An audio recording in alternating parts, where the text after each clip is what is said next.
Les télévisions communautaires autonomes du Québec, ce sont les télévisions les plus importantes parce qu'elles sont proches de la communauté.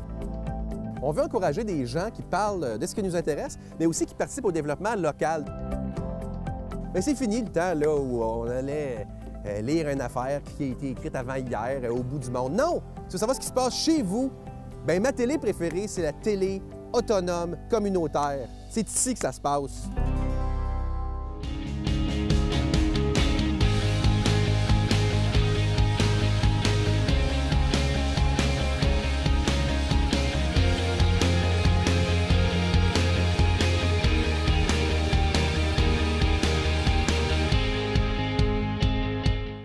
Il y a au Québec des milliers d'entrepreneurs. Ils sont un véritable moteur de l'économie et dirigent ensemble à peu près 220 000 entreprises dans le secteur privé. Je viens à la rencontre des entrepreneurs de notre région. Je veux savoir qui ils sont et comment ils font. Aujourd'hui, je rencontre M. Bertrand Bourget, qui est le propriétaire de Saucisses et Saucissons à Mont-Tremblant. Bonjour et bienvenue. Bonjour. Alors, décrivez-moi votre entreprise. C'est quoi? Juste un correctif. Copropriétaire OK. avec ma femme Louise. C'est très important de souligner ça. Oui. Elle fait beaucoup d'efforts. C'est 50-50. OK. Alors, décrivez-moi votre entreprise. Bien, nous, on est une entreprise de charcuterie artisanale. Donc, on touche un peu à tout. On fait des produits frais, on fait des produits cuisinés, on fait des produits séchés et on fait des produits transformés cuisinés. Donc, ça veut dire quoi? C'est de la viande, donc c'est des saucisses, des saucissons et des plats. Exact. Mais principalement, la charcuterie est basée sur le porc. Donc, on a beaucoup de produits à base de porc, dont les saucisses, terrines, etc. Mais on varie aussi avec des produits volailles, comme canard confit, maigret de canard séché, maigret de canard séché farci au foie gras. Louise, dans sa gamme de produits, elle transforme aussi. Elle fait des tourtes de canard confit. Là, c'est le temps des tourtières. Là, elle est à plein dans les tourtières. Elle fait des conserves de fruits, les cornichons, les betteraves, tout ça aussi. Et c'est ça. Ça fait qu'on a chacun notre domaine dans la boutique. Et Louise, c'est plats cuisinés. Moi, c'est plats transformés, charcuterie. Parfait. Et donc, comment vous avez développé ce concept, cette idée? Oh mon Dieu, écoutez, ça fait... je suis dans le domaine depuis 1997 parce que j'ai eu mon entreprise à Percé. J'ai commencé par aller en formation en Europe. Quand je suis revenu, j'ai ouvert à Percé de 1997 à 2006.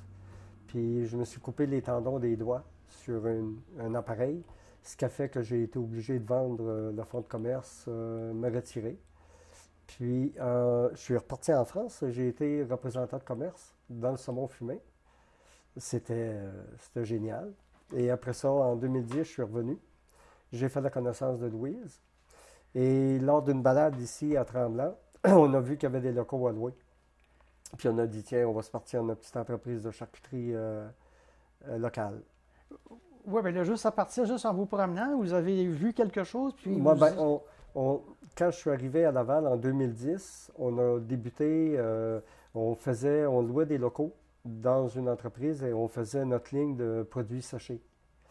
Et au bout de 3-4 ans, on a vendu, ça roulait vraiment bien, beaucoup de portes, des distributeurs, tout ça, mais c'était rendu trop gros, ça nous échappait un peu. Ça fait qu'on a vendu. Et c'est ça, suite à la vente, on est venu ici à Tremblant. Puis quand on a vu, les deux, on était tannés un peu de la ville. On habitait à Laval. Fait qu'on s'est dit, tiens, beau coin, la campagne, moi je viens de Percé en Gaspésie, donc retirer de la ville, ça faisait pas mal. Donc on s'est installé ici à Tremblant.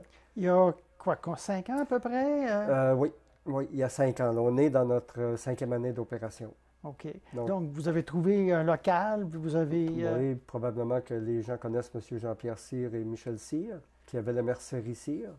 Donc, eux ont subdivisé leurs locaux en locaux commerciaux et nous, on a pris 1200 pieds carrés. On a fait aménager l'intérieur des locaux, dont un séchoir, une salle de préparation, une chambre froide pour entreposer, une salle pour tout ce qui est les contenants, les sacs, tout ça, et un coin cuisine. Donc, et à l'avant, on a gardé un espace pour le magasin de détail. Comment on arrange tout ça quand on arrive, là, qu'on part de zéro?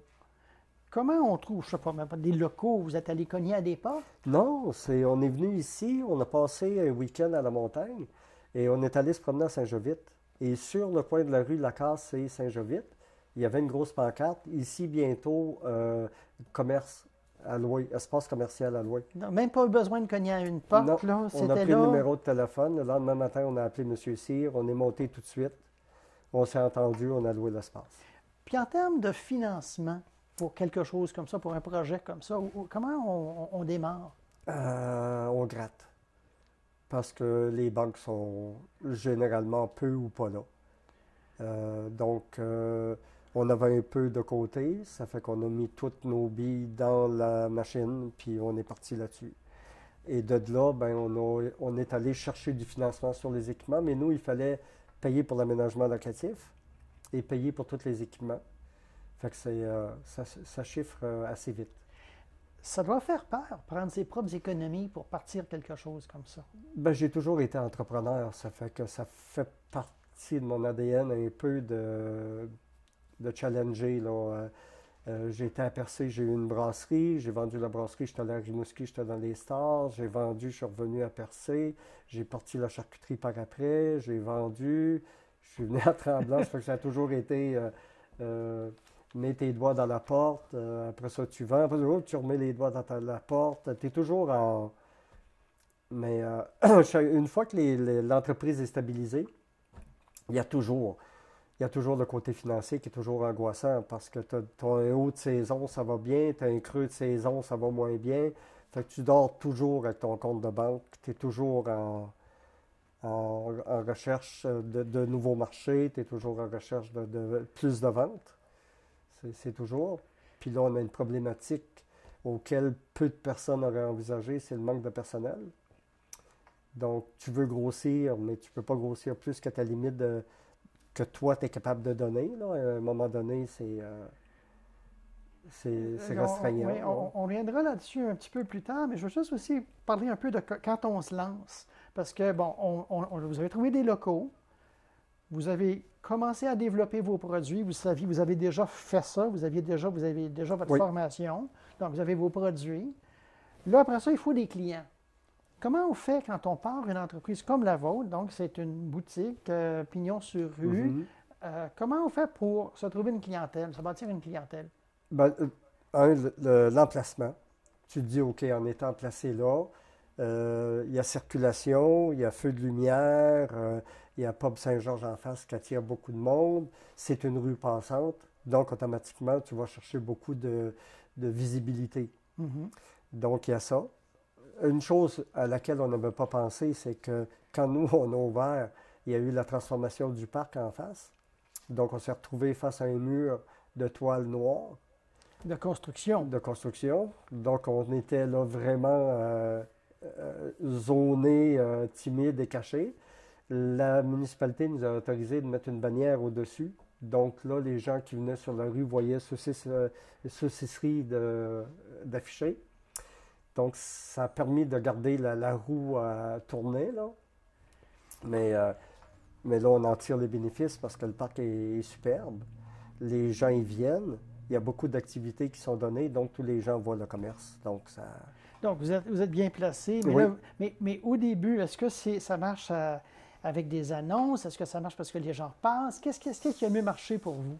La façon d'approcher le consommateur maintenant, c'est bien difficile. Avant, tu avais un journal, on en parlait justement il y a quelques minutes. Avant, tu avais un journal dans une municipalité, tu faisais la grosse annonce, ça circulait, tout le monde savait que tu étais ouvert. Maintenant, les gens ne regardent plus les journaux. Notre clientèle est beaucoup, on a une clientèle de tout âge, mais la grosse clientèle, c'est 35-45. Et c'est beaucoup de bouche à oreille. Ça a été ça qui a été la clé de notre avancée là, dans le produit, là, dans la vente du produit. Donc, les gens qui viennent, qui vous découvrent et qui en parlent à leurs amis. Bouche à oreille, oui. Bouche à oreille. Ouais. Écoutez, on va revenir un peu dans quelques minutes pour parler un peu plus de vous, comment votre passé, vous l'avez évoqué. Donc, à tout de suite. OK, merci.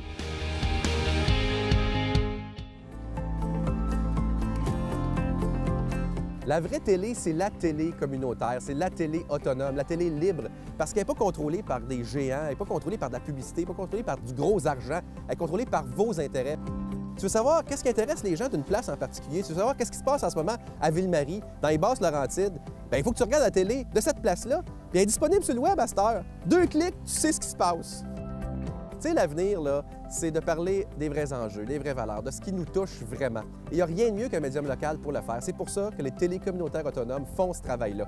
Et puis, on parle souvent de codes d'écoute, puis tout ça. Un, les codes d'écoute sont assez bonnes, puis deux, le qualitatif, c'est important aussi. La qualité des gens qui regardent, c'est des gens intéressés, intéressants. Pourquoi? Parce qu'on regarde notre communauté. On peut passer à la TV et parler de nos enjeux. Là, on parle des vraies affaires. On parle pas juste des Moses de vedettes de schnout de Montréal. Non! On parle de ce qui se passe chez toi.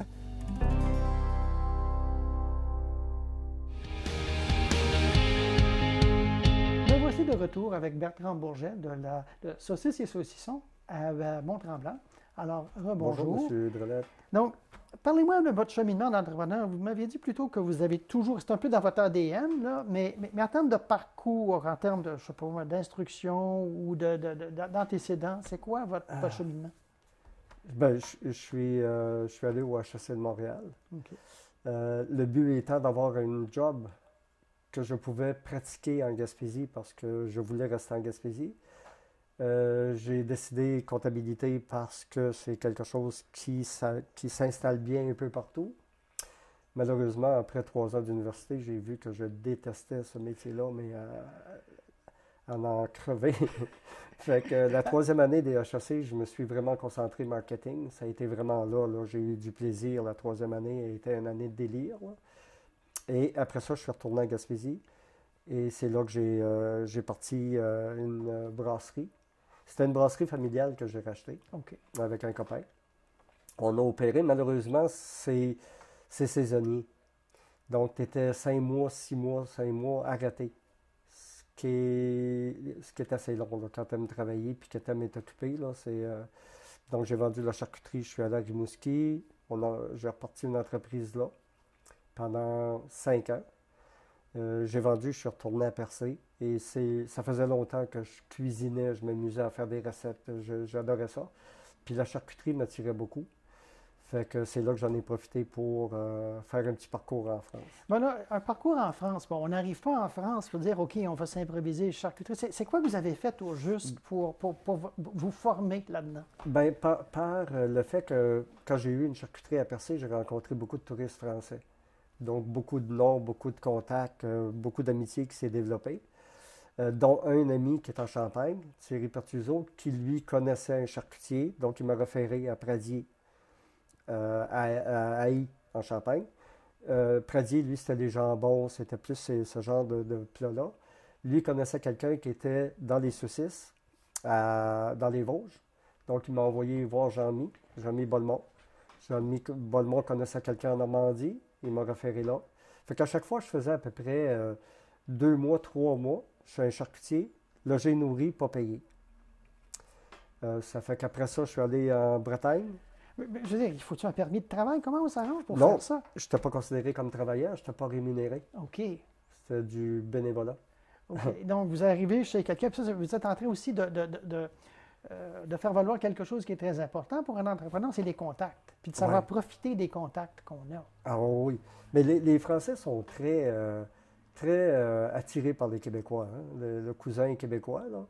Ça fait que quand je quittais un charcutier, il y avait le pot, ce qu'on appelle le pot de départ. Oui. Mais quand je prenais le train, j'arrivais à l'autre bout, il y avait le pot d'arrivée qui m'attendait. Il y a des fois que c'était assez difficile entre le quitter et l'arrivée.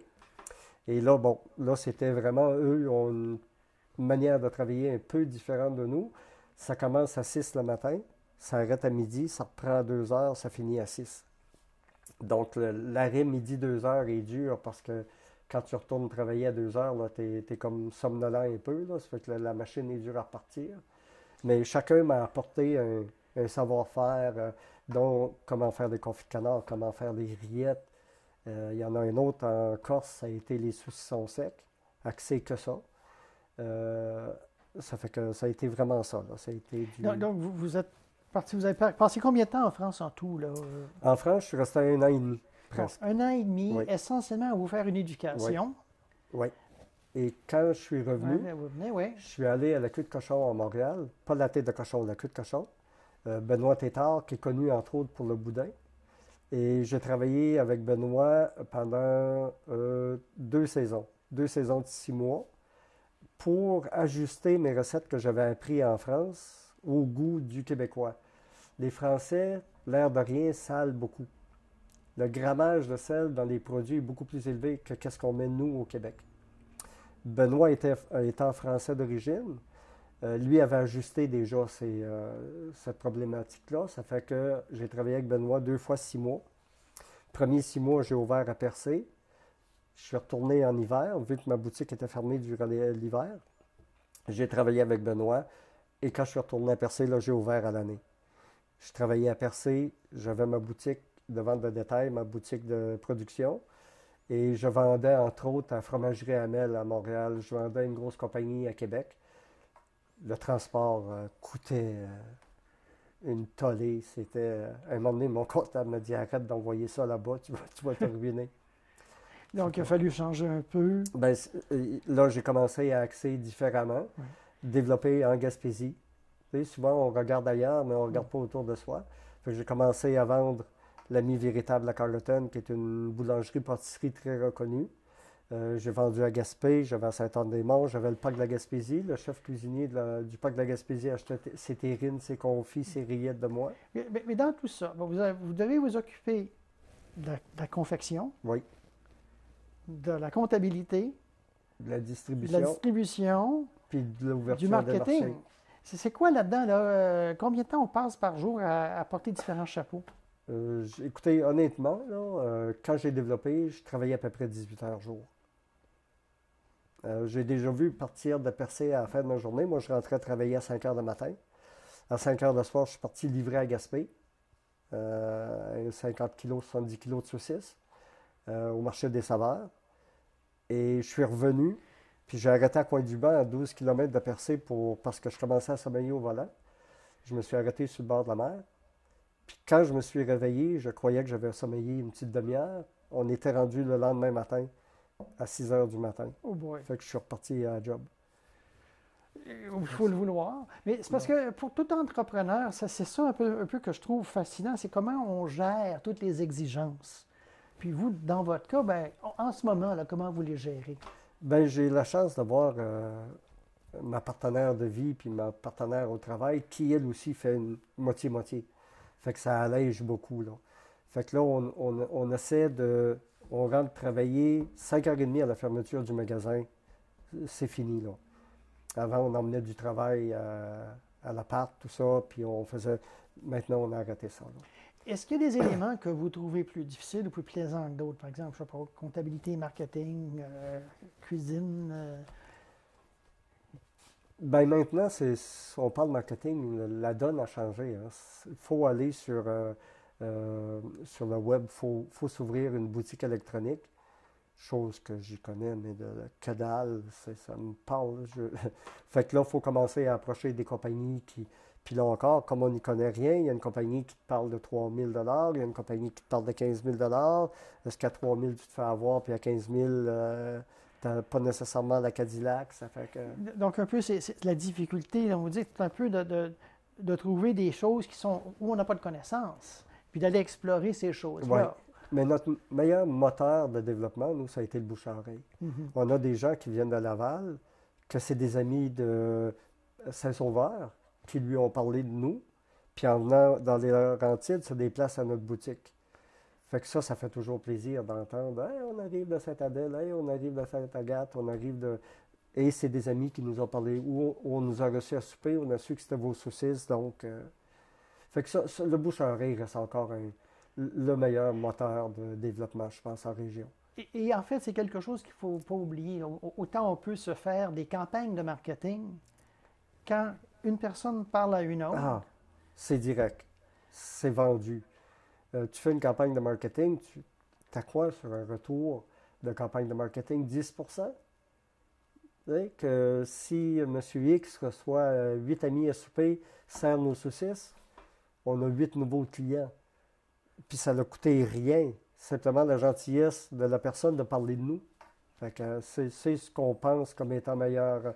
Mais boutique en ligne... On va revenir dans quelques instants pour parler un peu plus de vos défis, puis un peu de comment vous bâtissez un peu sur cette connaissance et ce bouche à oreille.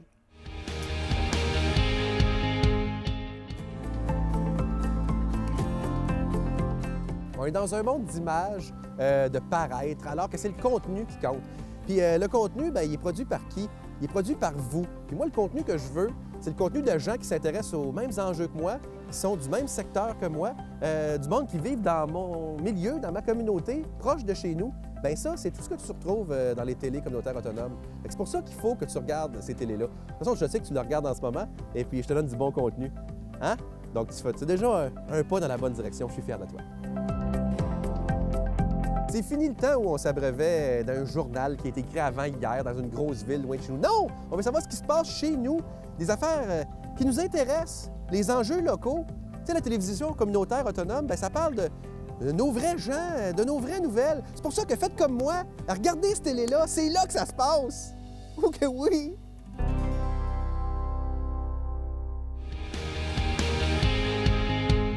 Je suis de retour avec Bertrand Bourget de Saucisses et Saucissons à Mont-Tremblant. Rebonjour. Bonjour. Donc là, on parlait un peu de votre marketing, de comment le bouche à oreille vous aide, mais donc ça semble avoir été résolu un peu la question de marketing, mais vous avez d'autres défis. Vous avez parlé un peu de cette notion de vente en ligne. Parlez-moi un peu plus de comment les problèmes que vous avez à développer cette notion de vente en ligne. Ben moi, c'est mon manque de connaissance du produit carrément. Hein. Il n'y a pas de cachette là. Louise est plus à date sur ces choses-là. Puis on s'est aperçu qu'il faut s'ajuster au goût du jour et boutique en ligne, ça l'emmène vraiment un plus à une compagnie dans les ventes. Fait que là, on est en train de commencer à faire des recherches là, pour partir boutique en ligne. Donc, ça veut dire que vous voulez monter un site web où les gens pourraient commander vos produits et se les faire livrer. Exact. Bon, alors là, pour ça, donc, il faut faire quoi? Il faut trouver une façon de créer ce site web-là et toute la structure qui vient avec. Oui. Vous voyez, on reçoit des algues de la Gaspésie, de la compagnie Symbiosis, pour qui on sous-traite des saucissons. Nos saucissons se vendent température pièce, ils se conservent température pièce. Donc, on lui fait des saucissons aux algues cheddar, saucissons aux algues et bières de la microbrasserie Picaribou. Donc, en contact avec elle, elle me disait, écoute, on a mis, parce qu'elle commande énormément, puis elle me disait, ben, c'est parce qu'on a une boutique en ligne et on vend les saucissons, entre autres, et nos algues et nos produits dérivés des algues par boutique en ligne.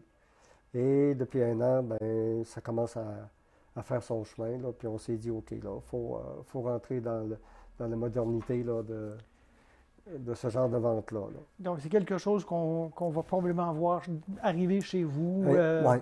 dans un avenir approché. Yes, en plein ça. Puis vous avez aussi parlé de main-d'œuvre. Parce Oui. que tout le monde, à peu près tout le monde a des problèmes de main-d'œuvre. Comment ça vous affecte, vous? Bien, c'est parce que on veut ouvrir le marché, mais je ne peux pas aller ouvrir, faire des ventes auprès de producteurs de bière ou peu importe, et en même temps être à la production avec Michael, parce que le fils à Louise travaille avec nous aussi, et ça a été pendant 1 an et demi mon apprenti, maintenant il se débrouille vraiment bien. Fait que je peux le laisser seul, mais à un moment donné, une paire de bras ne suffit pas à la production. Donc, ça prend d'autres personnes pour donner un coup de main, parce que si on passe d'une production de 75-100 kg de saucissons par jour, puis on monte ça à 400 kg par jour, il n'y a pas assez de temps dans sa journée pour faire ça, c'est impossible. Donc, c'est votre chance ici. De quoi avez-vous besoin? Dites-le moi pour que les gens qui nous écoutent... Bien, là, on attend des amis cubains qui doivent arriver bientôt. Roberto est en cuisine et va venir travailler avec nous. Parce que ça fait quand même 4 ans et demi qu'on est ouvert. On n'a pas eu... il y a une école de boucherie pas loin, tout ça. On n'a pas eu d'approche, on n'a pas eu de...